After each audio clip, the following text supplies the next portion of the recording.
ಬಟ್ಟೆ ಸರಿ ಇರಲಿಲ್ಲ, ಅದಕ್ಕೆ ಅತ್ಯಾಚಾರ ಆಯಿತು.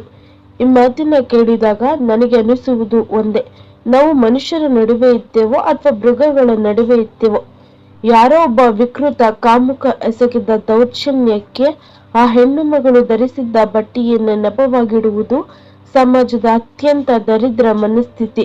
ಇವತ್ತು ನಾನು ನಿಮಗೆ ಕೆಲವು ಉದಾಹರಣೆಗಳು ಮತ್ತು ಪ್ರಶ್ನೆಗಳ ಮೂಲಕ ಈ ವಿಕೃತ ಆಲೋಚನೆಯ ಕುರಿತು ಸಂಪೂರ್ಣವಾಗಿ ವಿವರಿಸಲಿದ್ದೇನೆ. ವಿಡಿಯೋವನ್ನ ಕೊನೆವರೆಗೂ ನೋಡಿ. ನಮ್ಮ ಸಮಾಜದ ತರ್ಕ ಎಷ್ಟೊಂದು ವಿಚಿತ್ರವಾಗಿದೆ ಎಂಬುದಕ್ಕೆ ಒಂದು ಸರಳ ಉದಾಹರಣೆ ಕೊಡ್ತೀನಿ. ನೀವು ನಿಮ್ಮ ಮನೆಯ ಬಾಗಿಲನ್ನ ಮುಚ್ಚಲು ಮರೆತಿದ್ದೀರಿ ಅಥವಾ ಬಾಗಿಲು ತೆರೆದೇ ಇದೆ ಎಂದಿಟ್ಟುಕೊಳ್ಳಿ. ಯಾರೋ ಒಬ್ಬ ಕಳ್ಳ ಮನೆಗೆ ನುಗ್ಗಿ ನಿಮ್ಮ ಮನೆಯಲ್ಲಿದ್ದ ಒಡವೆ, ಹಣ ಕದ್ದು ಓಡಿ ಹೋಗ್ತಾನೆ. ಆಗ ನೀವು ಪೊಲೀಸ್ ಸ್ಟೇಷನ್ಗೆ ಹೋದಾಗ ಪೊಲೀಸರು, ಅಲ್ಲಯ್ಯ, ನೀನ್ ಯಾಕೆ ಬಾಗಿಲು ತೆರೆದಿಟ್ಟೆ? ಕಳ್ಳ ಕದ್ದಿರಲಿ, ಅವನದ್ದೇನು ತಪ್ಪೆಲ್ಲ ನಿನ್ನದೇ ಎಂದು ಹೇಳಿ ಕಳ್ಳನನ್ನ ಬಿಟ್ಬಿಡ್ತಾರಾ? ಇಲ್ಲವೇ ಇಲ್ಲ.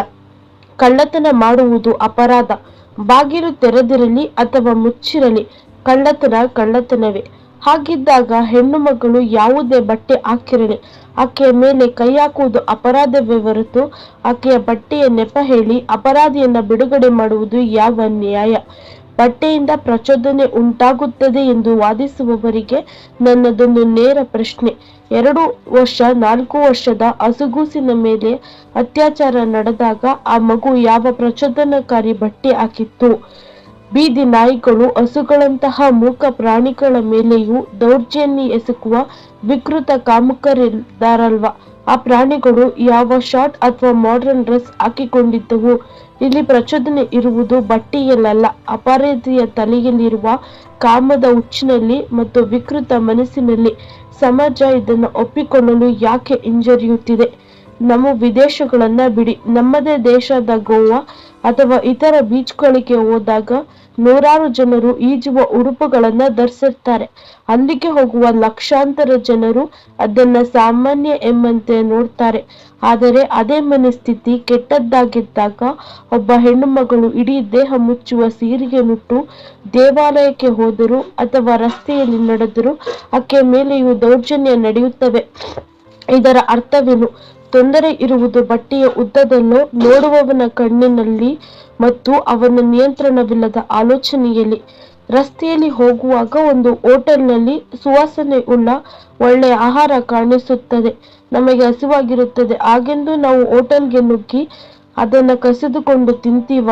ಆಹಾರ ಚೆನ್ನಾಗಿತ್ತು, ಸುವಾಸನೆ ಬರ್ತಿತ್ತು, ಅದಕ್ಕೆ ಕದ್ದೆ ಎಂದು ಸಮರ್ಥನೆ ಮಾಡಿಕೊಳ್ತೀವ? ಇಲ್ಲ, ಏಕೆಂದರೆ ನಮಗೆ ಸ್ವಯಂ ನಿಯಂತ್ರಣ ಅಂದರೆ ಸೆಲ್ಫ್ ಕಂಟ್ರೋಲ್ ಎನ್ನುವುದಿದೆ. ನಿಯಂತ್ರಣ ಕಳೆದುಕೊಂಡು ದಾಳಿ ಮಾಡುವುದು ಮೃಗದ ಸ್ವಭಾವವೇ ಹೊರತು ಸಂಸ್ಕೃತಿಯುಳ್ಳ ಮನುಷ್ಯನದ್ದಲ್ಲ. ನನಗೆ ನಿಯಂತ್ರಣ ತಪ್ಪಿತ್ತು ಎಂದು ಹೇಳುವುದು ಪುರುಷತ್ವ ಅಲ್ಲ, ಅದು ಅಸಹಾಯಕತೆ ಮತ್ತು ವಿಕೃತಿ. ನಾವು ಆಕೆ ಯಾಕೆ ಆ ಬಟ್ಟೆ ಹಾಕಿದ್ದಳು ಎಂದು ಕಮೆಂಟ್ ಮಾಡುವಾಗ ಅಪರಾಧಿಗೆ ತಾನು ಮಾಡಿದ್ದು ತಪ್ಪಲ್ಲ ಎನ್ನುವ ಧೈರ್ಯ ಕೊಡ್ತಿದ್ದೇವೆ.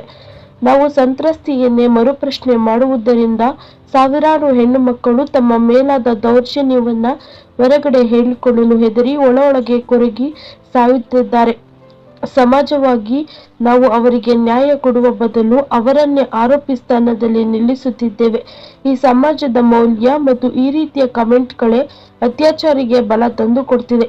ಬದಲಾವಣೆ ಇರುವುದು ಹೆಣ್ಣಿನ ಬಟ್ಟೆಯಲ್ಲ, ಗಂಡಿನ ದೃಷ್ಟಿಕೋನದಲ್ಲಿ. ನಿಮ್ಮ ಮನೆಯ ಹೆಣ್ಣು ಮಕ್ಕಳಿಗೆ ಹೊರಗಡೆ ಹೋಗಬೇಡ, ಆ ಬಟ್ಟೆ ಹಾಕೋಬೇಡ ಎಂದು ಬಯಸುವ ಬದಲು ನಿಮ್ಮ ಮನೆಯ ಗಂಡು ಮಕ್ಕಳಿಗೆ ಹೆಣ್ಣನ್ನ ಗೌರವಿಸುವುದನ್ನ ಕಲಿಸಿ.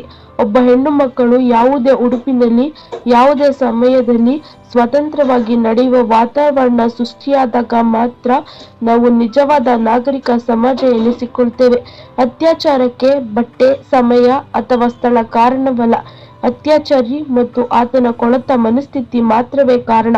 ನಿಮಗೆ ಈ ಉದಾಹರಣೆಗಳು ಮತ್ತು ವಿಚಾರಗಳು ಸರಿಯೆನಿಸಿದ್ರೆ ಈ ವಿಡಿಯೋವನ್ನ ಪ್ರತಿಯೊಬ್ಬರಿಗೂ ಶೇರ್ ಮಾಡಿ. ಸಮಾಜದಲ್ಲಿ ಬದಲಾವಣೆ ತರಲು ನಿಮ್ಮ ಬೆಂಬಲ ಅಗತ್ಯ. ನಿಮ್ಮ ಅನಿಸಿಕೆಗಳನ್ನ ಕಮೆಂಟ್ ಮಾಡಿ. ಜೈ ಹಿಂದ್, ಜೈ ಕರ್ನಾಟಕ, ಮತ್ತೆ ನಮಸ್ಕಾರ.